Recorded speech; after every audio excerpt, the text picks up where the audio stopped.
querido, en cuanto a Dios se refiere, hay cosas que son absolutamente definitivas. Y una de ellas es que su amor es imparable. Así lo declara el apóstol Pablo en la carta a los Romanos capítulo 5, verso 20. Pero la ley se introdujo para que el pecado abundase, mas cuando el pecado abundó, sobreabundó la gracia.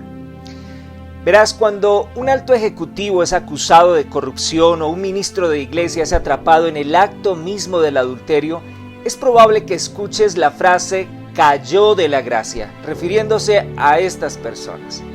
Hemos llegado a creer que cuando alguien cae en el pecado, cae de la gracia.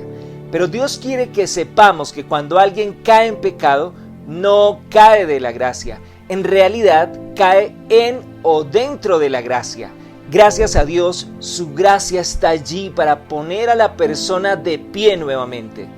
La Biblia continuamente nos habla de prostitutas, recaudadores de impuestos, corruptos pecadores que cayeron en o dentro de la gracia de Dios y se pusieron de pie nuevamente.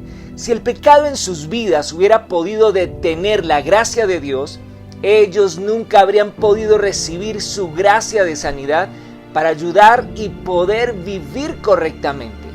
La Biblia continuamente nos habla de prostitutas y recaudadores de impuestos, corruptos pecadores, que cayeron en o dentro de la gracia de Dios y que se pusieron de pie nuevamente. Si el pecado, mi querido amigo, en sus vidas hubiera podido detener la gracia de Dios, ellos nunca habrían podido recibir la gracia de sanidad, la gracia de su ayuda y poder para vivir correctamente. Ahora, es importante que entiendas que Dios aborrece el pecado porque destruye nuestras vidas, nuestras relaciones y nuestros cuerpos. El pecado es malo, pero el pecado no se supera porque hablemos de él continuamente y porque confiemos en nuestra fuerza de voluntad para superarlo. Se necesita la poderosa gracia de Dios para destruir el pecado. De hecho, es cuando estás bajo su gracia que el pecado no tiene dominio sobre ti, así lo declara Romanos en el capítulo 6, verso 14. Se trata de ver su infinita gracia al proveer a su Hijo para llevar nuestros pecados y hacernos eternamente justos para que el pecado no nos dominara. Ahora, cuando el diablo te diga, ¿crees que todavía puedes recibir las bendiciones de Dios después de lo que hiciste esta mañana? Ahí es cuando debes recordarte a ti mismo que Cristo es tu perfección y tu justicia. Verás, todos nosotros tenemos fallas. Ninguno de nosotros merece las bendiciones de Dios. Es por eso que nos apegamos a la gracia de Dios, que es su favor hacia nosotros y que no puede ser ganado ni podemos hacer nada para tenerlo ni merecerlo.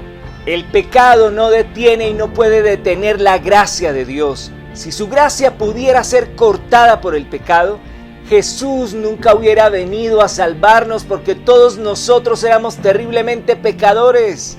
Pero alabado sea Dios, cuando el pecado abundó, sobreabundó la gracia. Amigo mío, la gracia de Dios es más grande, más profunda, más ancha y más poderosa que todos los pecados del mundo juntos. Recibe ahora su gracia, recíbela ahora mismo para empezar a caminar en victoria sobre esa debilidad o sobre ese hábito malo en tu vida. Soy Alex, de Inspiración DC. Disfruta el camino.